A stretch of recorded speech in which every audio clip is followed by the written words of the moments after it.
Hi Spoopy crew, welcome back to my channel.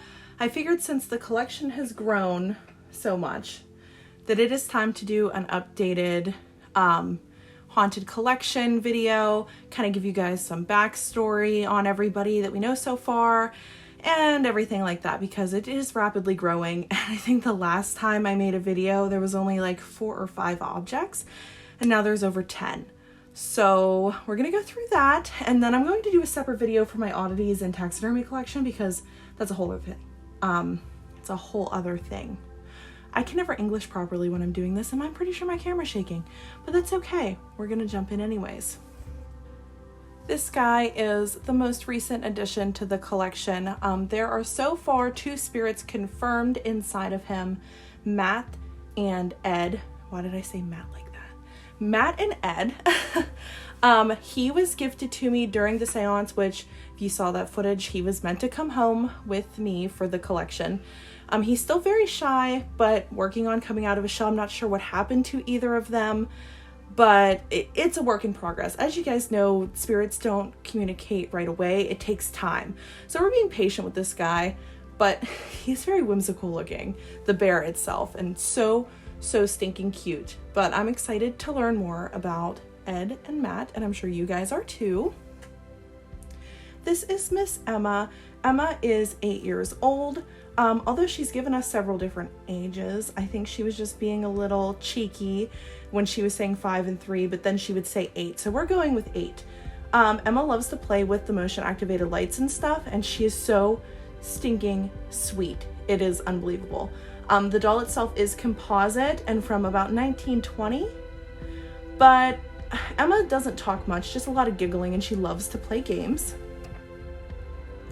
So this dapper gentleman is Ian.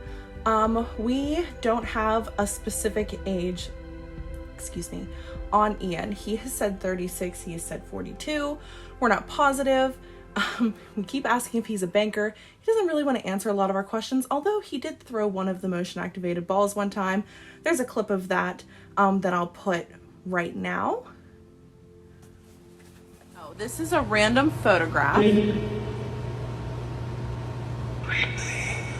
Do I watch Ghost Adventures? I watch all paranormal TV.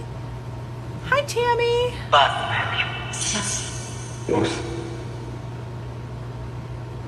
Thank you, Pepper, for the cake. Oh, John, is that you? Oh my God. Did you see that? So that was Ian throwing the motion activated ball, which was interesting. If you guys have been around for a while, you know that this is Molly. Molly came from Phantom's Follow on eBay.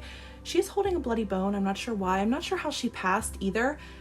She doesn't talk much, but she does move quite a bit, especially while we're live, and she likes the motion activated balls as well. This is Miss Marie. Marie came from a Goodwill store and was gifted to me.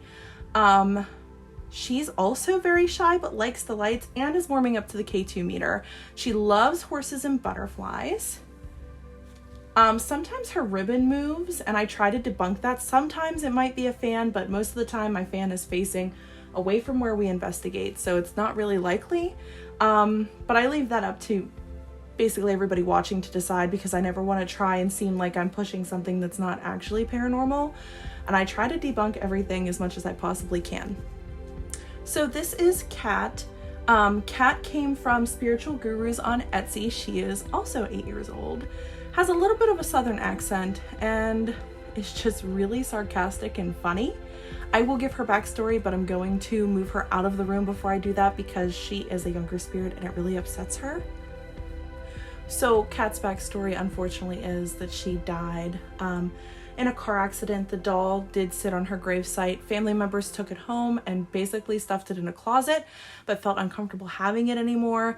Therefore, the person I purchased her from ended up with her, and that is why Kat's vessel is a little rough. This is Edith. She is the smallest and the youngest. She's about 5 years old. She loves to giggle and play with the motion balls. That's really the only equipment she enjoys messing with because she is so young, so I don't push her to do anything really more than that. But she has the cutest little yellow dress, and I just love her red hair. So this is Kate. Don't know much more about her. Allegedly, she was hit by a car while trying to save her sister. This doll was my husband's grandmother's doll, and where that tragedy occurred was up the road, so we don't really know how Kate got in here. But I don't know why it stopped recording. I don't know how she got in the doll, and she's uncomfortable communicating, so I generally don't do that on live or force her to communicate, but I had to mention her because she is part of the collection. So this is Sarah. If you guys have been around for a while, you know I don't investigate Sarah on live because she died traumatically and it is very upsetting for her. So I'm going to cut away and move her out of the room like I did with Kat to give her backstory. Unfortunately, Sarah was murdered by her father. I don't know how. He also killed her mother and her sister. The doll was found in the house where the tragedy had taken place, and that is, I'm assuming, how Sarah ended up in the doll. Sorry, I get a little emotional thinking about it. But that is why I don't investigate her on live. She's still like going through that trauma and I don't want to upset her. And then we have Lisa, the self-proclaimed, there we go, ring light throwing demon. Now her energy feels way different than the other haunted objects. Ironically, Lisa is in a demon, an angel doll. I'm really struggling today, guys. Lisa did hit me with a ring light, and I will put that footage in right after I'm done explaining. She was given to me by a follower who got her, and her energy was too much. They did not know she was a demon, and allegedly 3 men put her into this doll. So here's the footage of her hitting me with the ring light. What are you watching?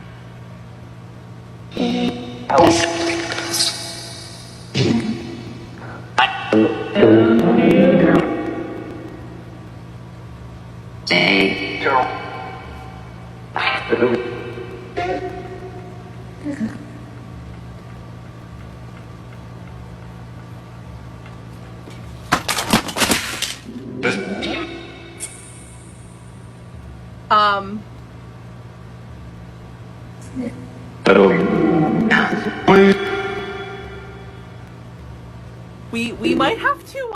Last but certainly not least is Louise. She has her own merch. Oh, so does Lisa. I forgot to mention that. That'll be in the description box down below. But Louise was my first haunted doll. Not my first haunted object, my first haunted doll. I bought her in a box of antique dolls just because I loved how she looked.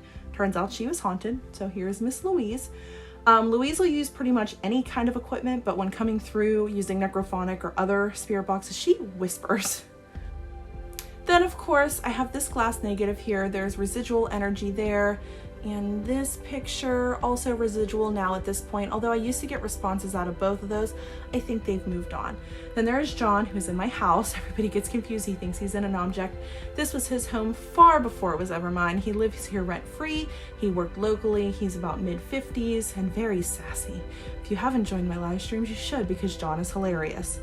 We also have Todd. He's an 8-year-old little boy that I can only communicate with in the basement. I have a video, which I'm going to learn how to link it, and maybe just in the description box, of me communicating with Todd using Boo Buddy and other equipment. I have a spirit named Mort that comes and goes from next door. Get some randos that come through. And John's mom came once and chewed his rear end out, and it was great. I hope you guys enjoyed our little update of the Haunted Collection and some backstory. I needed to definitely make a new one. I love you, Spoopy crew, and I'll catch you next time.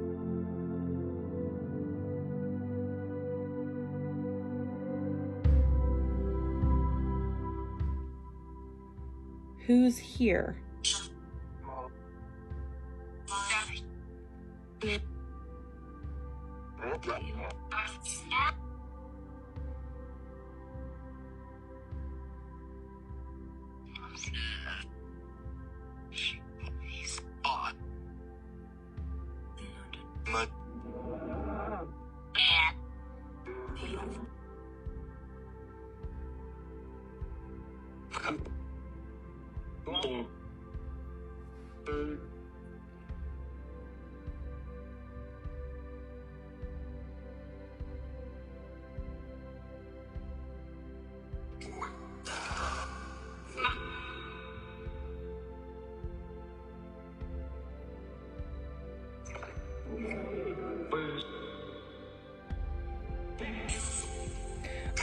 I can hear you.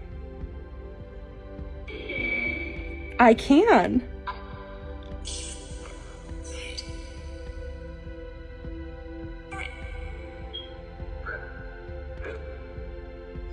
So you can tell me whatever you want.